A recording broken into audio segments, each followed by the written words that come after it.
Welcome back to పల్లె పంచాయతీ.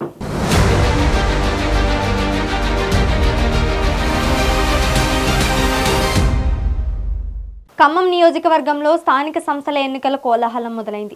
నియోజకవర్గంలోని ఏకైక రఘునాథపాలెం మండలంలో 37 గ్రామ పంచాయతీలు, ఒక జెడ్పీ స్థానం, 13 ఎంపీటీసీ స్థానాలు, ఒక ఎంపీపీ స్థానం ఉన్నాయి. గతంలో జరిగిన స్థానిక సంస్థల ఎన్నికల్లో అప్పటి అధికారి బీఆర్ఎస్ 29 గ్రామ పంచాయతీలతో పాటు జెడ్పీటీసీ పీఠాన్ని సొంతం చేసుకుంది. ఇక కాంగ్రెస్ పార్టీ 3 ఎంపీటీసీ స్థానాలు అలాగే 8 గ్రామ పంచాయతీలను గెలుచుకుంది. కాంగ్రెస్ పార్టీ అధికారంలోకి వచ్చిన తర్వాత మొట్టమొదటిసారిగా జరగబోతున్న తరుణంలో రఘునాథపాలెం మండలంలో పోటీపై ఉత్కంఠ నెలకొంది.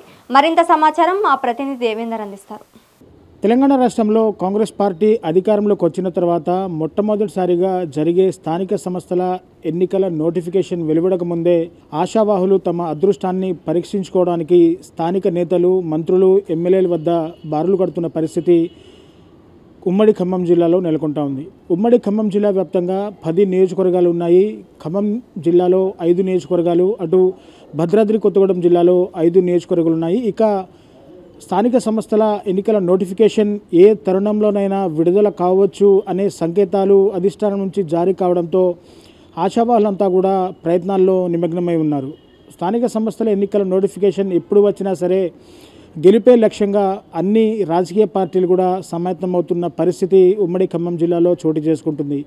ఇక ఖమ్మం జిల్లా ఖమ్మం నియోజకవర్గ విషయానికి వస్తే ఖమ్మం నియోజకవర్గంలో ఒక రఘునాథపాలెం మండలం ఒకటే ఉంది. ఆ రఘునాథపాలెం మండలంలో దాదాపు 37 గ్రామ పంచాయతీలే ఉన్నాయి. మిగతా 5 గ్రామ పంచాయతీలు కూడా ఖమ్మం రూరల్లో విలీనమైన సంగతి తెలిసిందే. అయితే ఈ 37 గ్రామ పంచాయతీలకు గ్రామ సర్పంచ్ ఎలక్షన్స్, అలాగే ఒక జెడ్పీటీసీ స్థానము, అలాగే 13 ఎంపీటీసీ స్థానాలు, ఒక ఎంపీపీ స్థానాలకైతే త్వరలో జరిగే స్థానిక సంస్థల ఎన్నికల్లో వీటికి ఎన్నికలు జరగనున్న నేపథ్యంలో అన్ని ప్రధాన రాజకీయ పార్టీలు కూడా అన్ని గ్రామాల వైపే ఫోకస్ పెడుతున్న పరిస్థితి ఇక్కడ కనబడుతూ ఉంది.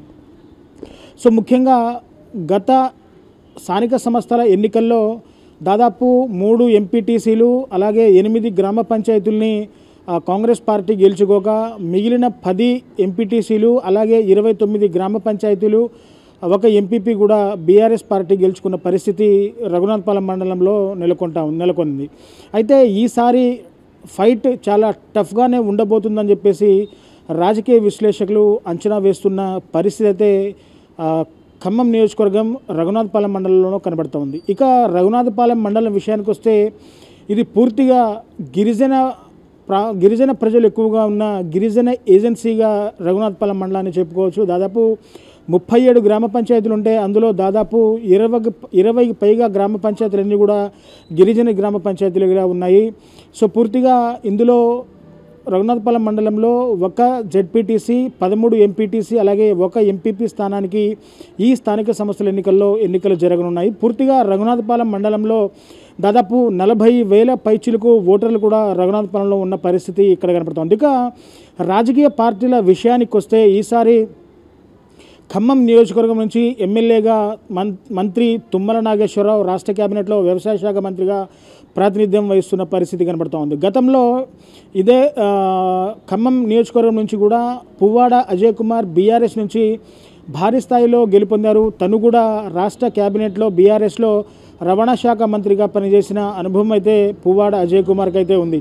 సో మొత్తంగా ఇటు రఘునాథపాలెం నియోజకవర్గం చూసుకుంటే ఇటు పువ్వాడ అజయ్ కుమార్ కావచ్చు, ఇటు మంత్రి తుమ్మల నాగేశ్వరరావు కావచ్చు, ఇద్దరికి కూడా ఒక మంచి పట్టుందని చెప్పాలి. మండలంలో అన్ని అభివృద్ధి పనులు పూర్తి చేశారంటూ కూడా గతంలో పువ్వాడ అజయ్ కుమార్ చెప్పుకోగా ప్రశాంతమైన ఖమ్మంని చూడాలని చెప్పేసి కూడా మంత్రి తుమ్మల నాగేశ్వరరావు చెప్పిన పరిస్థితి కనబడుతోంది. ఇక 2023 సార్వత్రిక ఎన్నికల్లో సమీప బీఆర్ఎస్ అభ్యర్థి పువ్వాడ అజయ్ కుమార్పై మంత్రి తుమ్మల నాగేశ్వరరావు భారీ మెజారిటీతో విజయాన్ని సాధించారు. సో పూర్తిగా కాంగ్రెస్ పార్టీ కూడా కొంత పటిష్టంగా ఉందని చెప్పుకోవాలి రఘునాథపాలెం మండలంలో. ఇక రఘునాథపాలెం మండలానికి విషయానికి వస్తే ఒక జెడ్పీటీసీ అలాగే 13 ఎంపీటీసీ స్థానాలు, ఒక ఎంపీపీ స్థానానికి ఈసారి స్థానిక సంస్థల్లో ఎన్నికలు జరగడంతో ఏ పార్టీ ఎక్కువ స్థానాలను కైవసం చేసుకుంటుంది అన్న ప్రశ్న కూడా తలెత్తుతూ ఉంది. సో అధికార కాంగ్రెస్ పార్టీయే ఎక్కువ స్థానాన్ని గెలుచుకుంటుందని చెప్పేసి కూడా రాజకీయ విశ్లేషకులు భావిస్తున్న పరిస్థితి అక్కడ నెలకొంటా ఉంది. ఇక ఆ బీఆర్ఎస్ పార్టీ విషయానికి వస్తే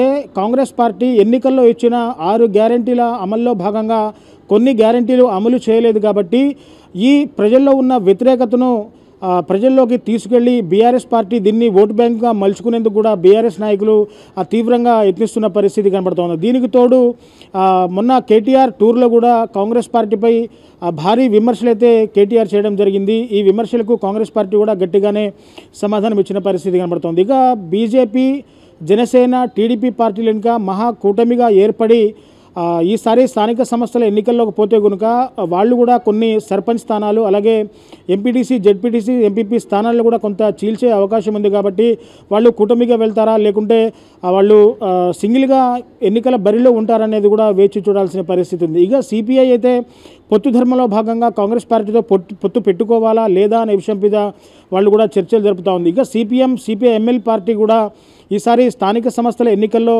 మేము పోటీలో నిలవాలంటూ కూడా ఇటు వామపక్ష పార్టీలు భావిస్తున్న పరిస్థితిని చూసుకోవచ్చు. సో మొత్తంగా రఘునాథపాలెం మండలం విషయానికి వస్తే గతంలో బీఆర్ఎస్ హయాంలో పూర్తిగా భూ కబ్జాలు జరిగాయి, అన్నీ కూడా అవకతవకలు జరిగాయంటూ కూడా కాంగ్రెస్ పార్టీ నేతలు ఆ రోజుల్లో గట్టిగానే ఆరోపించారు. పలువురు కాంగ్రెస్ నాయకుల మీద కూడా భారీ ఎత్తున కేసులు జరిగిన పరిస్థితిని గతంలో మనం చూసుకోవచ్చు. కానీ తుమ్మల నాగేశ్వరరావు 2023 సార్వత్రిక ఎన్నికల్లో ప్రశాంతమైన ఖమ్మాన్ని, కబ్జాలు లేని ఖమ్మాన్ని, ఎటువంటి గొడవలు లేని ఖమ్మాన్ని చూడాలి, ప్రశాంతమైన ఖమ్మంలా ఉంచండి అని చెప్పేసి కూడా ఎన్నికల్లో హితవు పలికారు.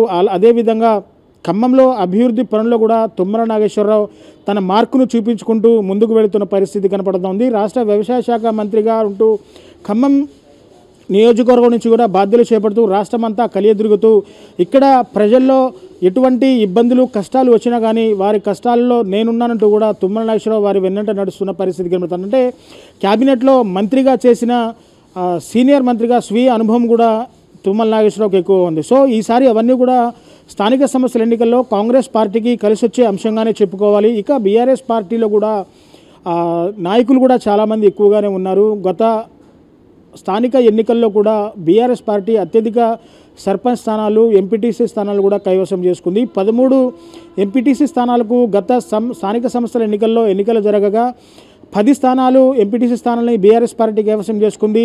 3 ఎంపీటీసీ స్థానాన్ని కాంగ్రెస్ పార్టీ కైవసం చేసుకుంది. ఇక దాదాపు 37 గ్రామ పంచాయతీల్లో సర్పంచ్ ఎలక్షన్లు జరగగా 8 గ్రామ పంచాయతీలు అయితే కాంగ్రెస్ పార్టీ సొంతం చేసుకోగలిగింది. ఇక 29 గ్రామాలను అయితే బీఆర్ఎస్ పార్టీ సొంతం చేసుకోగలిగింది. ఇక జెడ్పీటీసీ స్థానాన్ని, జెడ్పీ పీఠం కూడా బీఆర్ఎస్ పార్టీ కైవసం చేసుకున్న పరిస్థితి కనబడుతోంది. ఇక ఇటు ఖమ్మంలో చూసుకున్నట్లయితే గతంలో బీఆర్ఎస్ నుంచి ఎక్కువగా కార్పొరేటర్లు ఉన్నారు.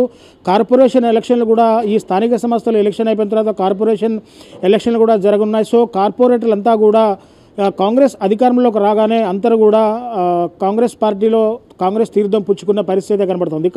సో కాబట్టి ఇక్కడ కాంగ్రెస్ పార్టీ చాలా బలంగా ఉందనే వార్తలు కూడా కనబడుతున్నాయి. ఈసారి కాంగ్రెస్ పార్టీ అత్యధిక స్థానాలు గెలుచుకుంటుంది అని చెప్పేసి కూడా రాజకీయ విశ్లేషకులు భావిస్తున్న పరిస్థితి. ఏది ఏమైనా సో తెలంగాణలో రానున్న స్థానిక సంస్థల ఎన్నికల్లో ఏ పార్టీ ఎక్కువ స్థానాన్ని గెలుచుకుంటుంది, ఏ పార్టీ జెడ్పీటీసీ పీఠాన్ని కైవసం చేసుకుంటుంది, ఎవరు ఎంపీటీసీ స్థానాన్ని ఎక్కువగా గెలుచుకుంటారు, ఎవరు ఎంపీపీ స్థానాన్ని గెలుచుకుంటారు అన్న అంశాలు కూడా పూర్తిగా స్థానిక సంస్థల ఎన్నికలు జరిగిన తర్వాతే పూర్తిగా తెలుస్తుంది, వీళ్ళ భవిష్యత్తు తెలుస్తుందని చెప్పేసి కూడా ఇటు ఆశావాహులు ఎక్కువగానే పోటీలో ఉండాలి, యువత కూడా ఎక్కువగా మేము పోటీలో ఉండి రాజకీయ అరంగేట్రం చేయాలని కూడా యువత భావిస్తున్న పరిస్థితి కనబడుతుంది. సో మొత్తంగా ఖమ్మం నియోజకవర్గంలో ఒక రఘునాథపాలెం మండలంలో ఒక జెడ్పీటీసీ, అలాగే 13 ఎంపీటీసీ, ఒక ఎంపీపీ స్థానానికి రానున్న స్థానిక సంస్థల ఎన్నికల్లో నోటిఫికేషన్ వెలువడక ముందే కూడా ఆశావాహులంతా కూడా స్థానిక నేతల దగ్గరికి, మంత్రుల, ఎమ్మెల్యేల దగ్గరికి కూడా క్యూ కడుతున్న పరిస్థితి కనబడుతుంది. సో వేచి చూడాలి ఏ పార్టీ ఎక్కువ స్థానాన్ని కైవసం చేసుకుంటుంది,